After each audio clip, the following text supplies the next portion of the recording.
Hello and welcome to Arts 24. Today's guest is one of the world's most sought-after sopranos.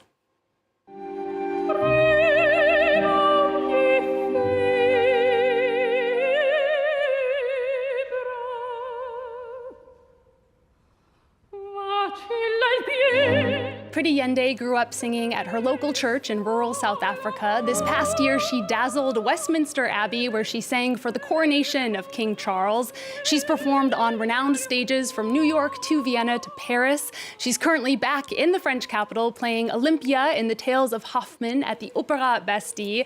Pretty, thank you so much for being here. Thank you so much for having me back. I love it being here. Good.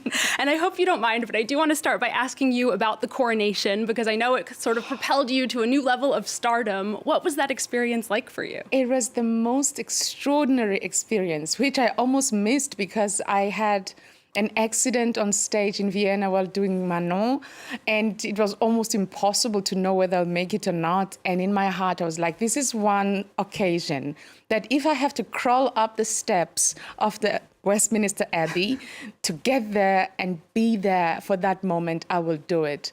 And I'm so happy that I got to do it. And the response is something even today, people are still writing, saying, thank you so much for such an incredible performance. And I cannot tell you how much happy His Majesties, their Majesties were of my participation in the coronation. And there was a lot sort of made of the fact that you were the first African singer to sing a solo at a British coronation. Is that something that was meaningful to you? Absolutely. More than anything, it's just an incredible witness and proof that when opportunity meets time, nothing is impossible. Because if you took these two worlds together, me coming from the tip of Africa and being invited personally by His Majesty, King of England, to take part in the most sacred and most important part of his coronation, my goodness, generations from now would look back at this moment and say, well, if she could do it, then I can do it too for my generation moving forward. Yeah, it was so symbolic. I want to talk about your journey as an opera singer as well. You were born in South Africa in 1985 during the apartheid, and your grandmother was sort of your first singing teacher. Yes, she taught me to sing because every night after supper at home, we'd have music. So we would sing hymns as a family. So the seed of music was planted there. And because she had asthma, so the way to church was long, so we would have to take breaks. So during the break, she would open this book in this long gravel road next to the road. We would sit down and open the hymn book, and she would say, learn this song. And then by the time we get to the church, you have to stand in front of the congregation and sing it. Of course, I was so shy, but I didn't want to disappoint my grandmother. But what was interesting is that it was not so much what I was doing, what I knew or not how to do it, but the reaction of the people.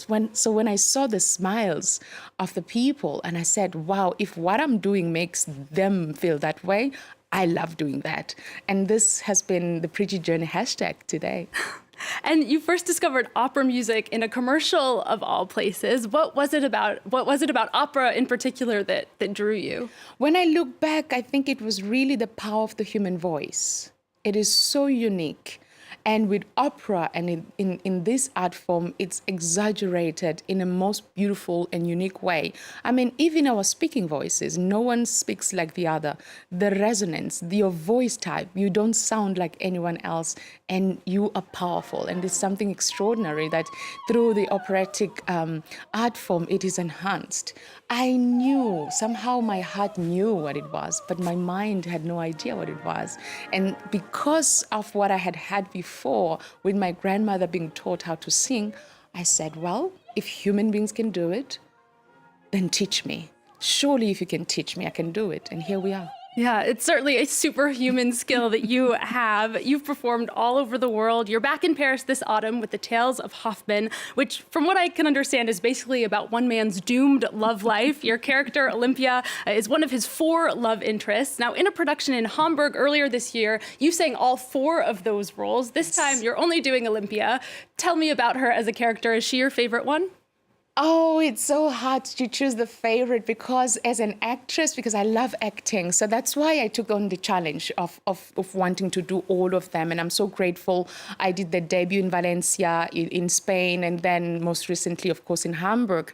I think I was just fascinated about the progression and finding the missing link in between all of them. And so I know that in my heart of hearts, in long term, I would sing Antonia, but I was so fascinated by Olympia. And the inspiration came because I sing a lot of Rossini, and I have some facility in my sovracuti. So what I like about her, she's a doll. Who wouldn't want to be a doll? Because if you're a doll, you don't have human thoughts. You are just mechanic. You just pa, pa, pa, pa, pa. You don't have emotions, which is fantastic because for me, who as an artist who is very emotional, to cut those emotions and just think I'm a machine. I don't have a heart. I don't have a feeling. But something twists in between because love is able to do some extraordinary things. Ooh, that's a good teaser for the show. Let's take a look at Pretty Yende, transformed into that mechanical doll Olympia in Les Contes d'Hoffman, or the Tales of Hoffman.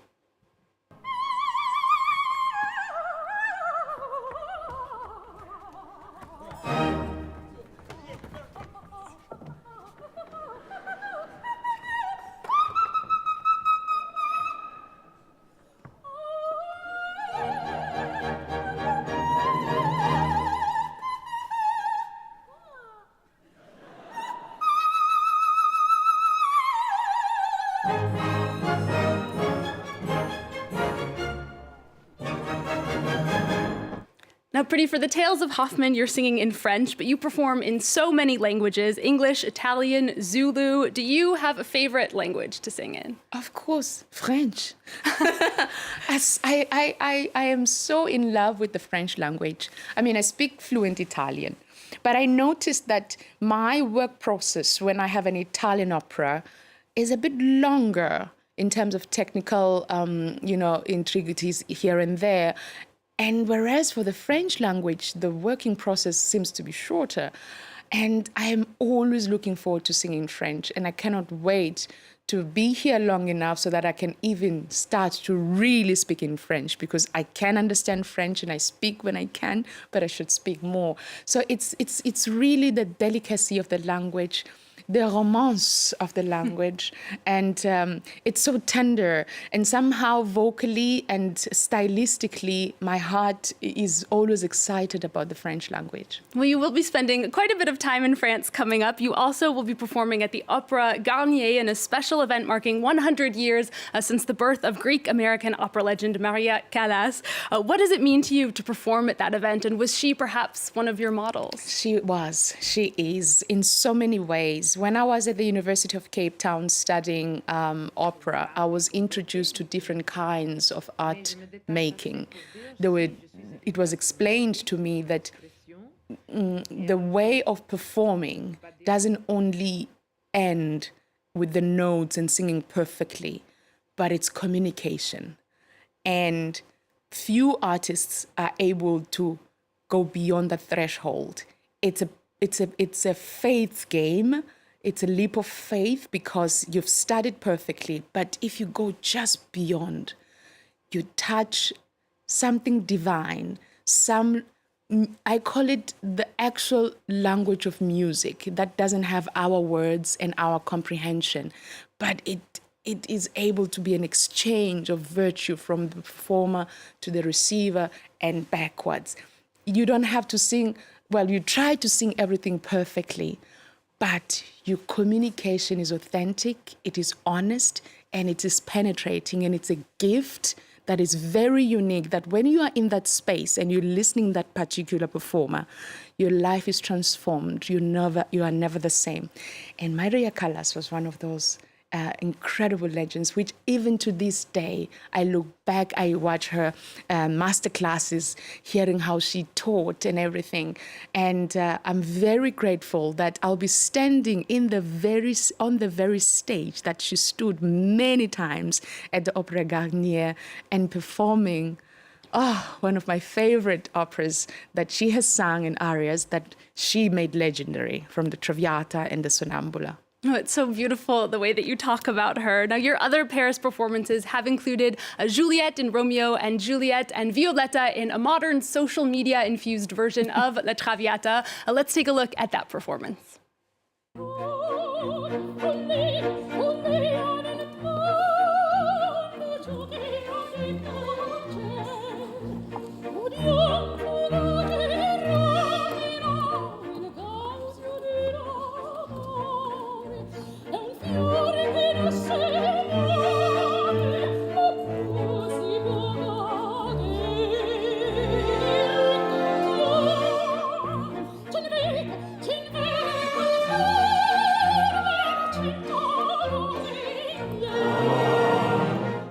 Pretty, the world of opera has a reputation for being a bit stuffy and elitist, but we see in that clip it can also feel very contemporary. What would you say to young audiences who might find it a bit difficult to connect with? I would say opera is so cool. Oh my goodness, there's nothing as cool as opera. It has no age. It is a gift to humanity, and come to the opera house, because if you can see that we can use our phone and text and be relatable to our world, you cannot miss it. So come to the opera house, because there's so much for you there. Let's hope they get the message. And finally, we ask all of our guests to pick another piece of art or a cultural event to highlight, and you chose an exhibition taking place at the Science Museum in London. It's called Turn It Up, The Power of Music. In a couple words, what makes it special? It makes it so special to me because I'm so emotional and I deal with emotions.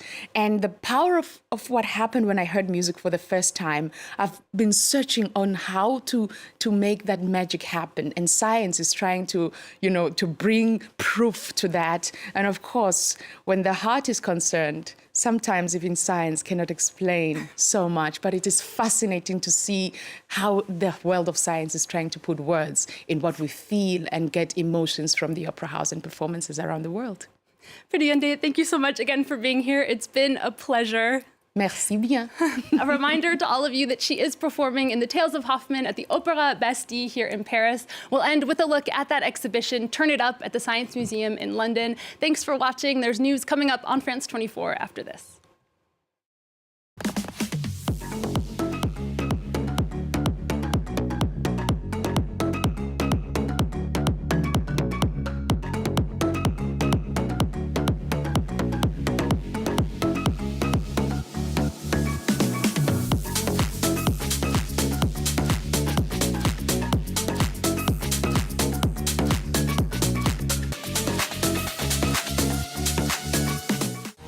I'm Paul Rees, covering stories from Sweden for France 24, live from Stockholm and on France 24 news programmes.